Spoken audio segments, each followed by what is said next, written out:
Hi, I'm Will Bruin, and I was just recognized as a Seattle Sounders legend. Now I get to do voice reads for the Sounder at Heart podcast network. Here we go. Come on! Hey, O'Shan! Let's go! The Seattle Sounders have done it! MLS Cup winners! The Sounders rule the region! Seattle Sounders is campeón!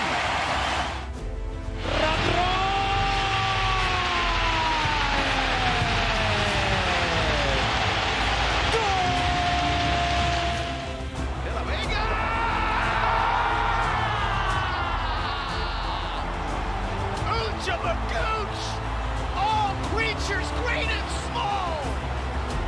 Rothrock going to collect it. He does just about. Runs into the advertising awning.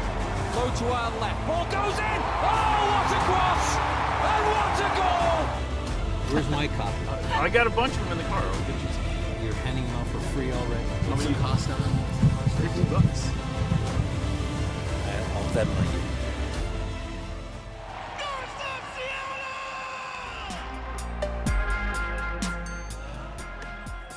This episode of Nos Arietes is sponsored by Full Pull Wines, a Seattle-based wine retailer and proud sponsor of Nos Arietes since 2011. Full Pull was founded in 2009, is based in Seattle, and is owned and operated by longtime Sounders supporters.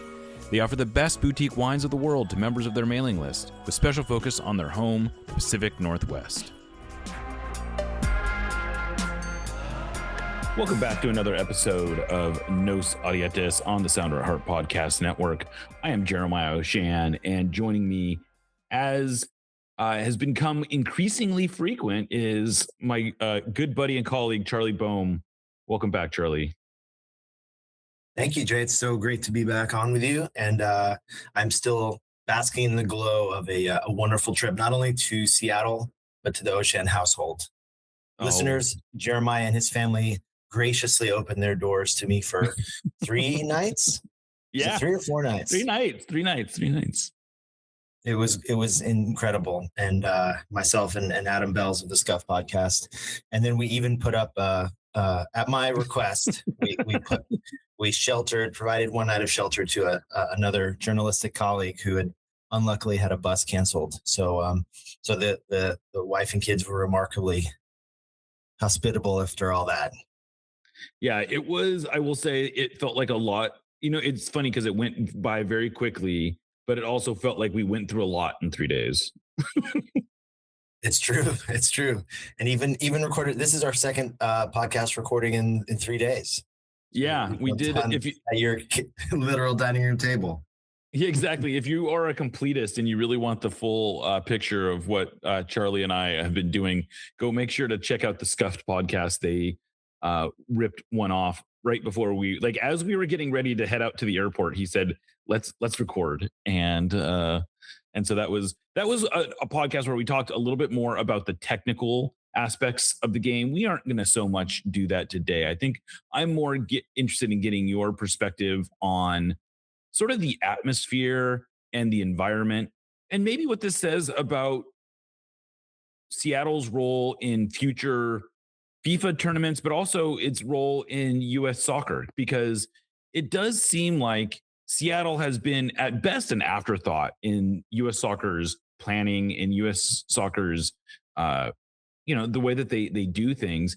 We haven't hosted a match by U.S. soccer's behest, I believe, since 2013, and that was in the World Cup qualifier. And at that time, it seemed like a watershed moment. You know, we wrote a whole magazine article about it in the latest issue of 4. Charlie, of course, wrote that.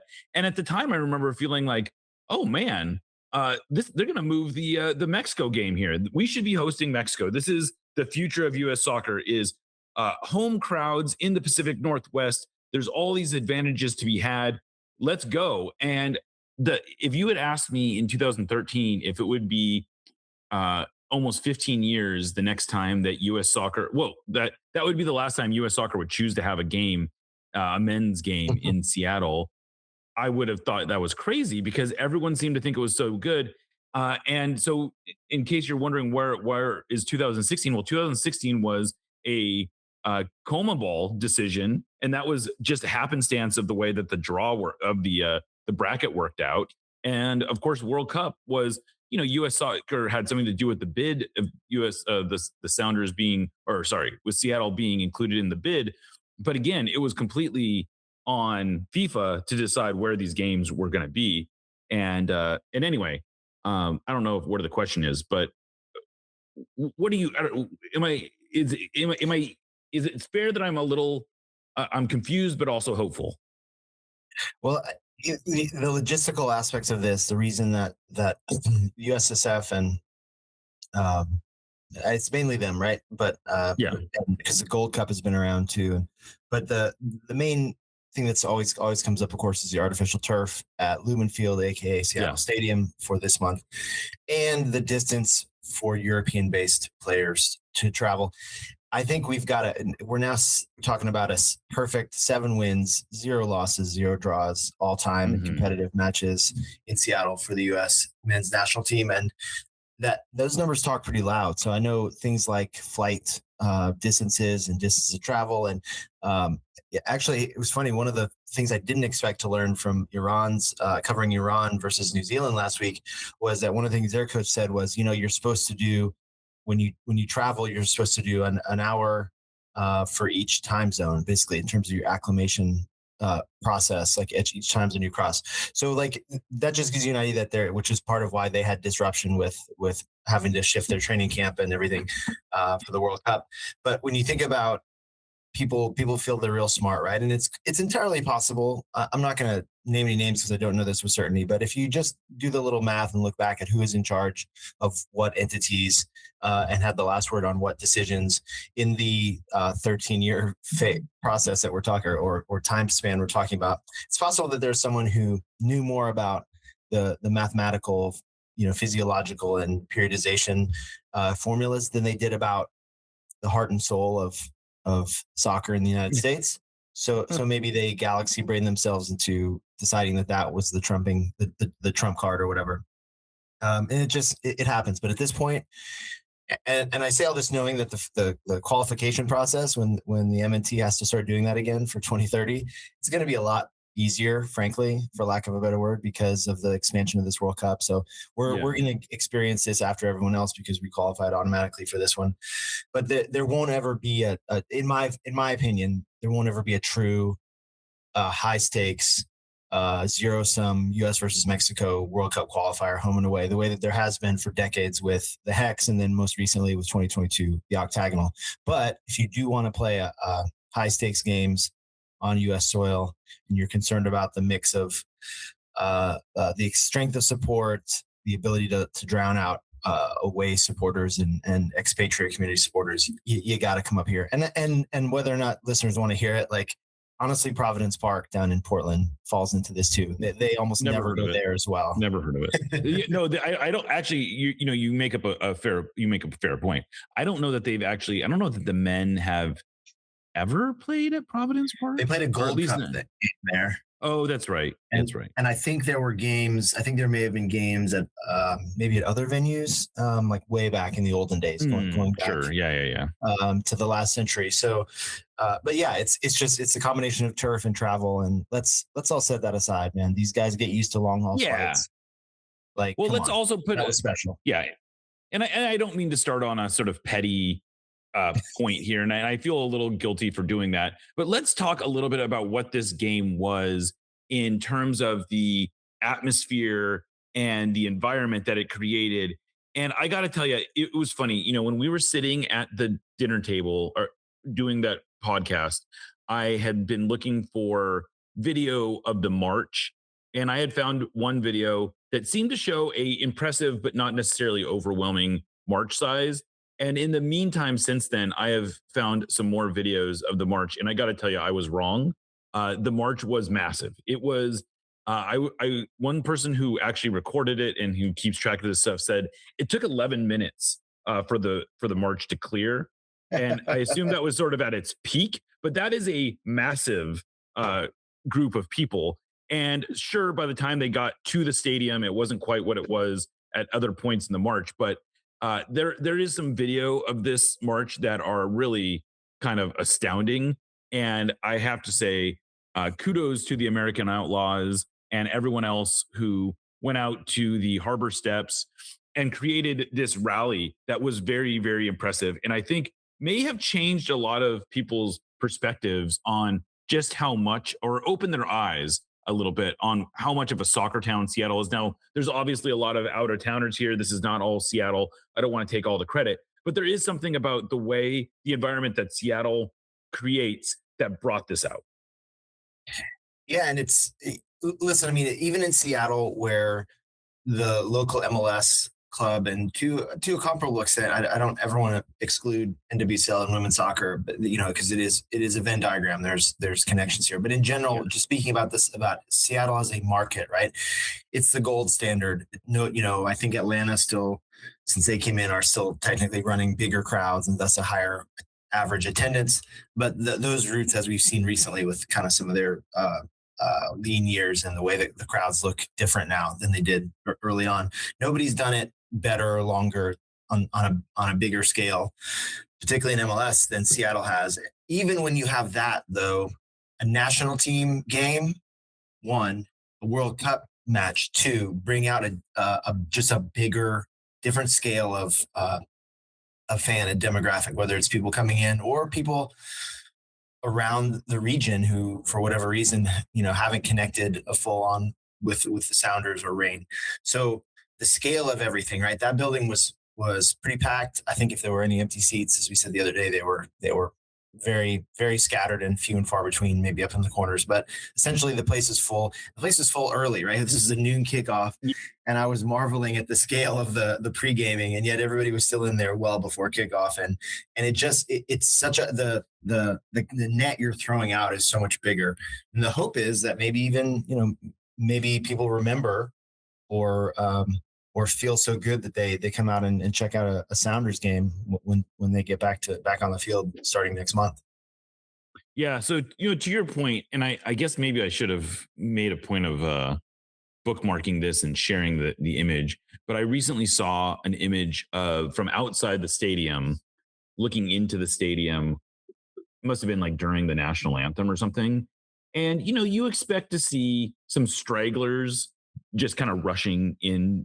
It was shot from the north end, so it has the concourse and sort of that huge staircase that leads into the stadium. There was not a single person outside, there was not a visible person outside of the stadium, or in that area. Every single person made sure to get to their seats, and it did create a really, it was an inspiring moment. I am not someone who, I'm someone who over the last 5 or 6 years has really started to, get a little down on the whole national anthem thing. I have decided to sit oftentimes, or if I stand, I sort of do the bare minimum. And I just don't feel like it's always appropriate to be playing these in club games. But man, on a day like this, I was ready to belt out the national anthem in the press box. I mean, it was really inspiring stuff. And I don't, again, and I'm not someone who gets worked up or excited about gratuitous shows of military force. But when those Black Hawk helicopters flew over the stadium, that was pretty awesome. Yeah, there was I thought the appropriate blend of pomp and circumstance, and we even had the colors, right? That you had that ripple effect from that the wavy Waldos, as I and others have been calling them, the U.S.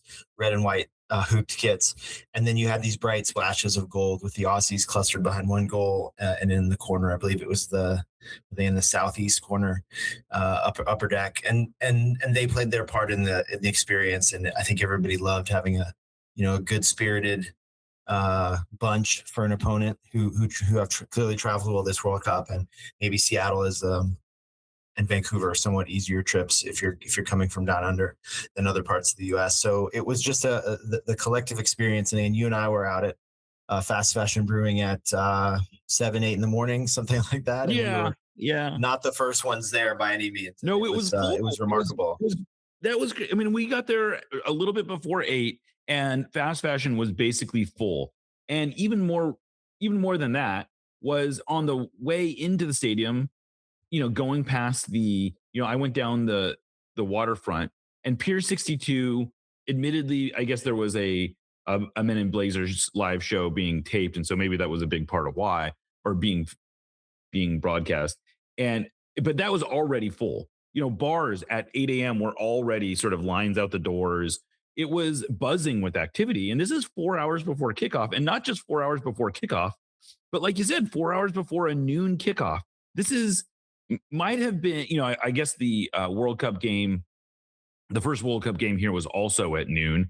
But I can tell you for certain that the atmosphere was many multiples levels above that. And I think a big part of it was that it wasn't just the 67,000 or so people that were inside the stadium. I would be willing to bet that there was another 75 to 80,000 people outside the stadium in Pioneer Square. I mean, if you've seen these videos of people at Brick Park, or you've seen, my buddy was down at Westlake Park, which is honestly on the other side of downtown, and it was packed. I mean, it was more packed than I've ever seen it, frankly. And I was just sort of blown away at how much, and to me, these are probably more likely actual Seattleites, whether or not Seattleites were all in the stadium.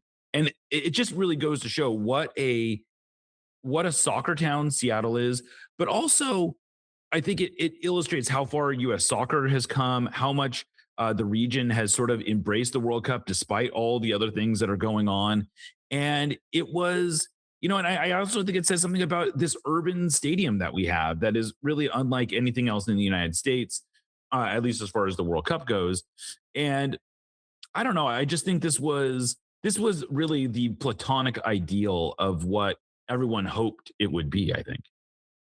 Yeah, I use the phrase fever dream on the Scuffed Pod because I'm in my 40s, and one of my formative experiences in my youth was going to World Cup 1994 matches in Dallas, and I think I'm who I am and do what I am in large part because of that experience in an impressionable age, and that back then days like this were sort of the vision, and it didn't feel like. It felt like maybe there were a couple of places in the country where you could maybe someday get to it in my lifetime. And the fact that this is Seattle's, I think, still at the vanguard, not the only one. We've seen the spread, right? And yes. And the culture has grown. Somebody, was it you? I think we were talking about whether this is the only time or only other time, we'll have the World Cup here in our lifetimes. But people are pushing back against that idea now. Maybe FIFA is just enjoying this and enjoying these numbers, these financial numbers too much to not come back in a few decades. Who knows? I think the rotation process should mean it's a very long time before the World Cup comes back here. But now it's such a massive event, and even you really feel that. I came home for a couple of days to see my family before I go back out to LA to resume coverage of the USMNT tonight. And the world, this event now with 48 teams and all these groups and 4 matches a day, it's like you're going to have to put together like NATO type operations to pull off a hosting effort, and you could do it on 6 months notice here because the sheer scale and our sporting infrastructure. So maybe this is all going to happen again. I don't know, but the point is it felt like Seattle LA was cool.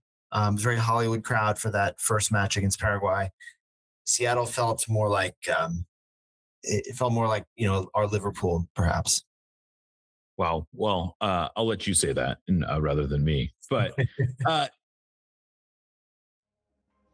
Sounded Heart has been around in one form or another since 2009. In 2026, though, we make a pretty significant evolution when we go analog. Yes, that's right, in the year of our Lord 2026, we are publishing a real-life magazine. We're calling this thing 4, as in Sounder at Heart 4.0, but we're stylizing it as IV because we absolutely love Roman numeral. And if you want to refer to it as IV, that's cool too. The first issue has a comic book style cover that was hand-drawn by local artist Kevin Newber. Features by Tim Foss, Susie Rance, and Charlie Boehm, a statistical deep dive by Kat Bush, a Q&A with Brian Schmetzer, a column by G. Willow Wilson, and photographs by Noah Reif, Max Aquino, Mike Russell, and Jane Dershowitz. I could not possibly be more proud of the work everyone put into making this, and I think you're going to absolutely love it. If you'd like to get your hands on one of these limited edition copies, We're currently selling them for $15 on our website. Get yours now. Nos Arietes, admittedly, is not exactly known for our spicy takes, but that doesn't mean we want our food to be mild.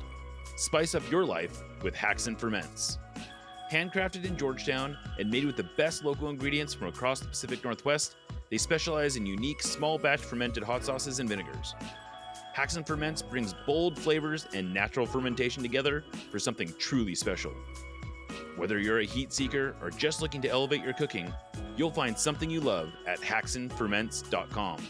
That's HAXANFERMENTS.com. And right now, if you use the code SOUNDERATHEART, that's all one word, at checkout, you will get a free hot sauce with your order. Again, go to hacksandferments.com, use the code SOUNDERATHEART at checkout for a free hot sauce with your order. Hacks and Ferments is a proud sponsor of the Sounder at Heart podcast network. You know, it is funny though, because you think like the next World Cup is going to be a joint effort between Spain, Portugal, Morocco, and I guess there'll be some matches in Uruguay as well. And then I guess it's Saudi Arabia is somehow going to manage to host all the games, which is seemingly. Well, they're just going to build some new cities. I think if there's not enough cities, they'll build some. Well, and that's sort of what it's becoming, is that there's really we're really narrowing down what, if this is what FIFA wants, for better or for worse. If FIFA wants to have these mega events, it's going to be increasingly difficult to kind of move it around the way they have moved it around in the past. And it's become, like someplace like the United States, let's be honest, is able to do this without having to build a bunch of white elephants. Then, every single stadium that was used for this was effectively built already. And sure, Toronto had to add some seating and a bunch of stadiums had to be retrofitted in one way or another. But the heavy lifting had already been done years, if not decades ago, in order for the US to pull this off infrastructure wise. And, especially in a place like Seattle where, we have pretty decent transit. I have not heard any complaints about people getting in and or out of downtown. I'm sure there were long lines to get on the light rail, but people managed to do it without too much drama. I saw something that there were more than 60,000 Lime bike rides into and out of downtown for the game. I mean, there's a lot of ways. My point being, there's a lot of ways for people to get here. And so this is, I don't know, this is, again, for better or for worse, it's hard to imagine FIFA seeing how this is all going down and thinking, whatever, maybe in 50 years we'll do it again. They could just go back to a different set of mega stadiums in other places. Exactly. Right, exactly. Exactly. You could do another in 10 years, you could do another World Cup, or for 12 years, you could do another World Cup here without doing any overlap and not really miss out on much. Yeah. I should also tell listeners too. So I, like Jeremiah, took the bike ride in downtown from Jay's place, and I should have. It would be great to do it at pace and feel what it was like, but I was stopping constantly because I kept having these jaw-dropping Seattle, sunrise in Seattle kind of moments with bridges and waterways and mountains and Space Needles, and it was so I took a ton of photos. I've still got to throw those up on my Instagram, but it was just such a photogenic day in every way. And I feel like I've kind of had a bookend experience now. Remarkably, more than a decade now of full-time soccer work, I've only been up to Seattle for work twice now. Maybe it'll be 3 next month. We'll see if the US advance to the round of 16. But I've now had the inverse. So I came for 2019 MLS Cup.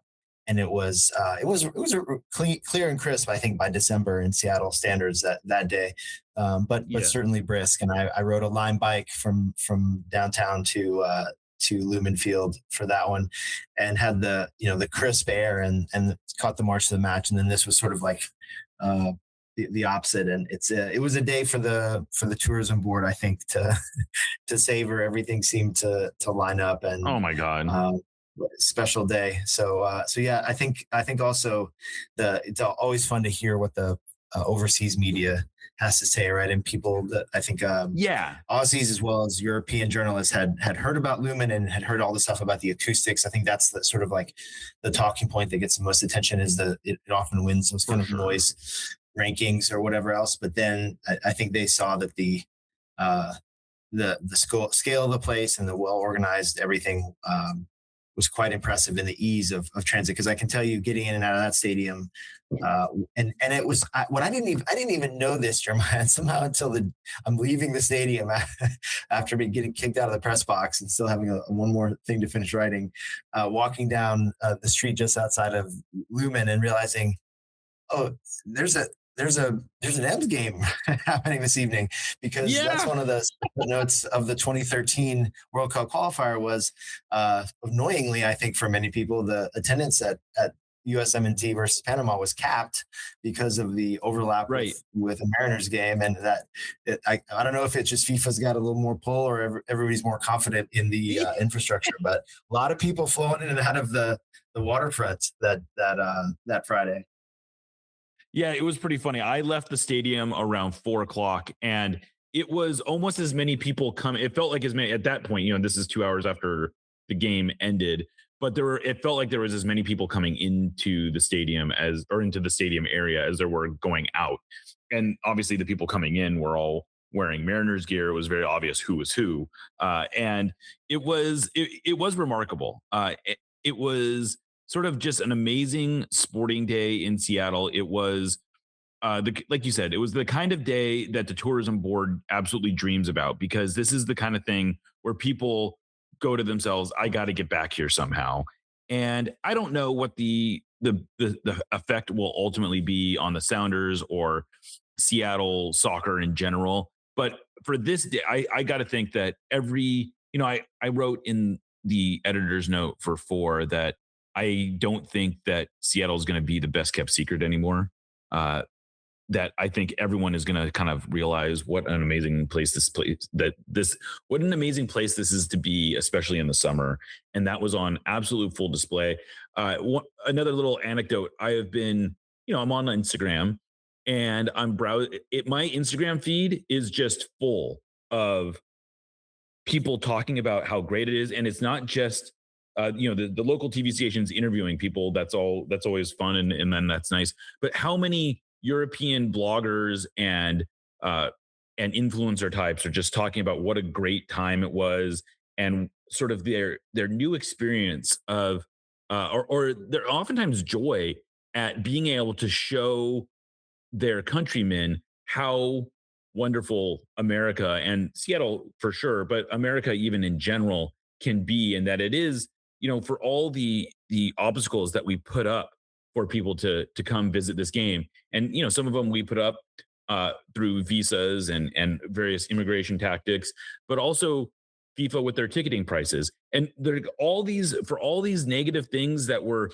these barriers that were put on fans coming into our country. It's shining through. Like it's just like the negativity, which I hope at some point we can sort of deal with. Like, hey, if FIFA ends up getting sued by various attorneys general over their ticketing processes, bravo. I'm all for that. I don't want this all to go away.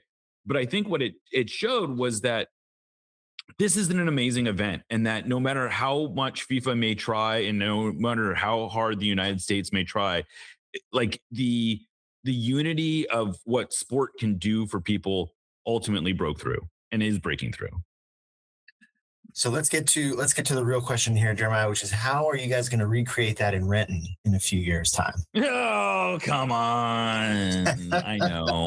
I know that is, it is. I do honestly wonder. And I hope at some point we get to talk to some people in the Sounders about if this has this done anything to sort of change the outlook, because it is, let's be honest, it's hard to imagine this kind of thing happening. Like, there's no way that the Sounders are going to benefit in the same way if they are currently playing in a stadium in Renton. And I know that what they will always say is, like, we can always play big games in Seattle. We can always go back there and play if we need to play a one-off game or a two-off game or whatever, at Lumen Field, it will be there for us to use. And I mean, I guess there's some truth in that, but I also can't help but feel like moving out of the city is gonna. And this is not a dig on Renton. Renton is a honestly a wonderful place. I love Renton, but let's also be honest that Renton is not as centrally located as Seattle. It is not as well connected to the mass transit infrastructure, and to put a stadium out there, I feel like is just undoing so much of what has made the Seattle Sounders successful. And and I hope there's some rethinking and there is some efforts by, if not the Sounders themselves, people outside of the Sounders to look for ways to try to make it work in Seattle. And listen, your listeners are going to super love me for bringing up Portland not once but twice in the same episode. But this is what was really revolutionary about Portland's entry into MLS was, which is a long time ago now, but for a major city to, and it was, I remember how contentious it was, but for a major city to essentially cede primacy to the soccer team on a prized downtown and also a historic landmark of a stadium at the direct expense of baseball, the American pastime, was like revolutionary. And even if it was whatever, I forget if it was a council vote of whatever the margin was, but like, and they've now since gotten to, kind of even build it out further. That's the Timbers house and others people can use it, but it's they're tenants, right? And that fundamentally, even if things are operating on a smaller scale there than they are in Seattle, for example, what I imagine the Sounders execs, if they could respond to us right now, it would probably point to that, the sheer math, right? And the power dynamics, because that was a gorgeous, beautiful grass pitch that the US and Australia played on. Yeah. And that it's going to go away, right? Its days are numbered, and it shouldn't be the case.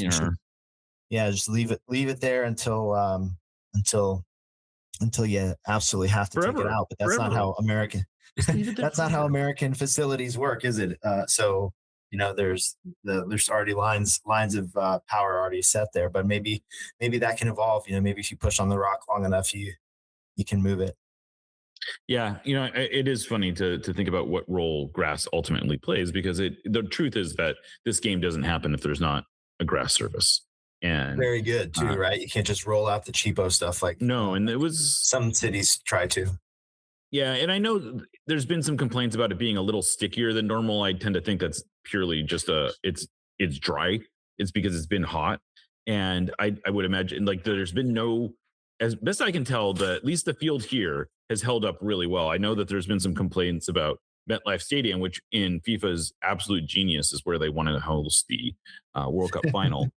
But all indications are that this is that the grass is holding up well, that is performing well within the desired ranges, and so it shows that you can do it. Now, granted, it's being done under circumstances that are not normal, but whatever. Hopefully, we can figure that out. Well, before we get out of here, I just wanted to get a real quick assessment of the U.S. national team and sort of where they are in the table and what it means for their sort of path.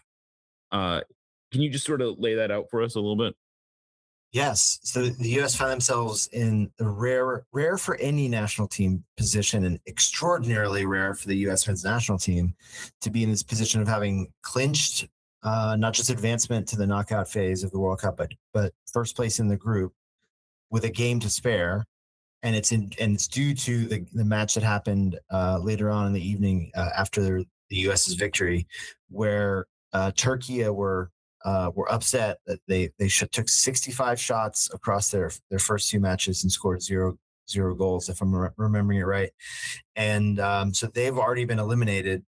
And so that makes Thursday's U.S.-Turkey match at Los Angeles Stadium, according to FIFA, a dead rubber, which is incredible. It's insane. Even when I calculated or tried to for the home field advantage, based on the form and the recent results of this team, I never saw this coming, that they would play very well, be very impressive for the eye test, but then also have the numbers that they needed to essentially they can, and I don't know if that they will, but they could start an entirely new 11.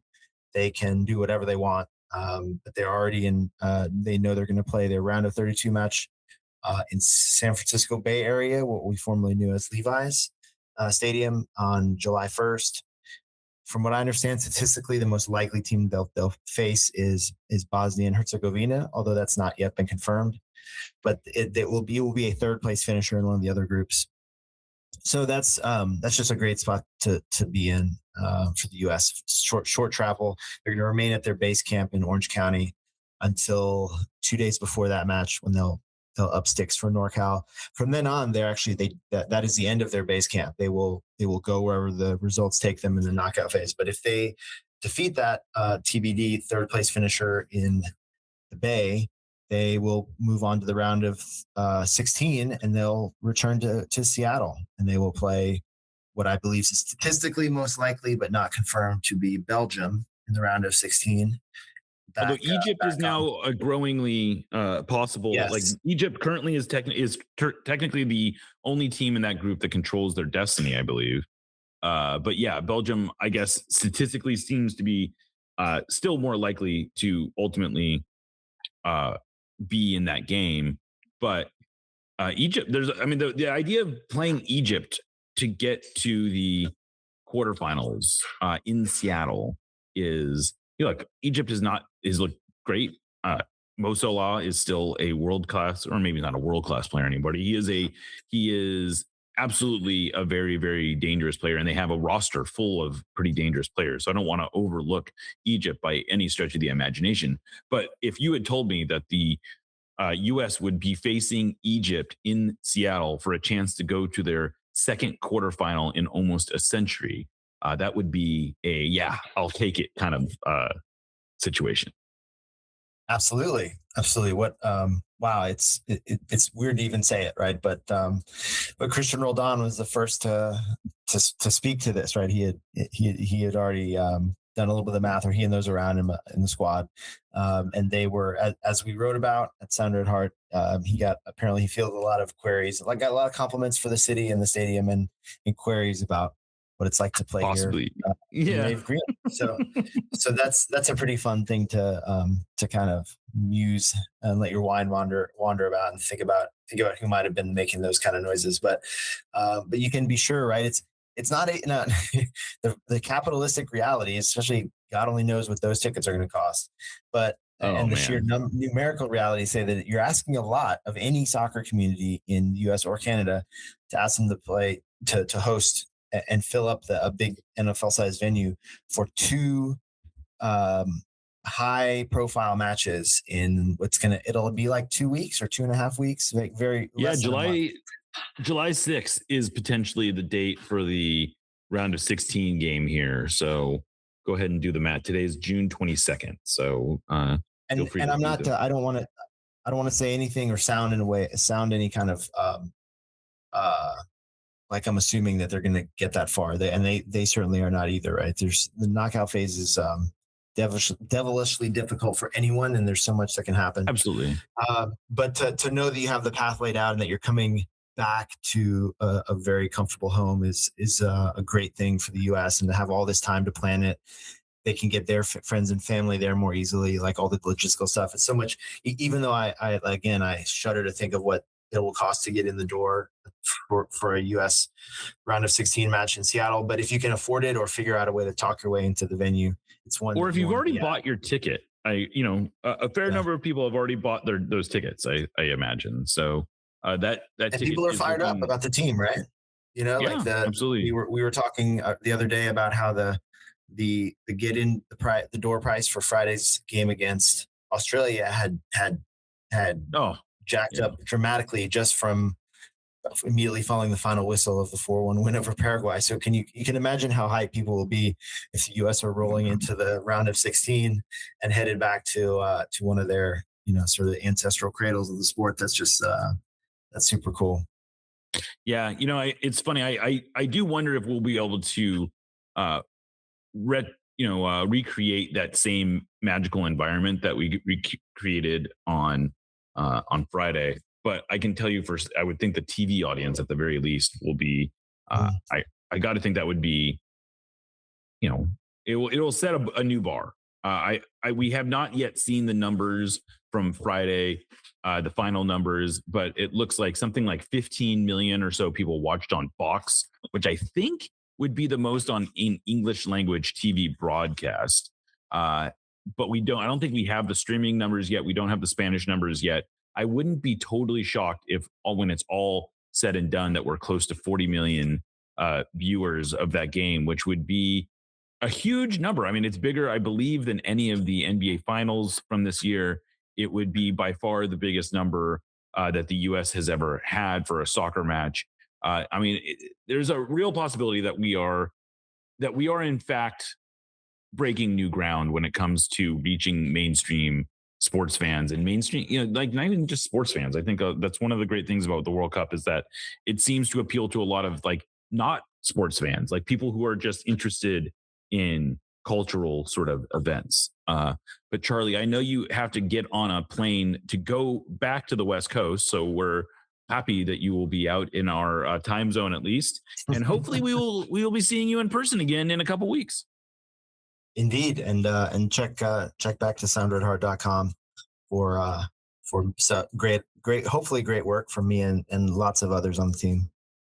Absolutely. All right. Well, let's get out of here. I am Jeremiah Shan signing off for Nos Audietes, which is part of the Sounder at Heart Podcast Network. We'll catch you next time.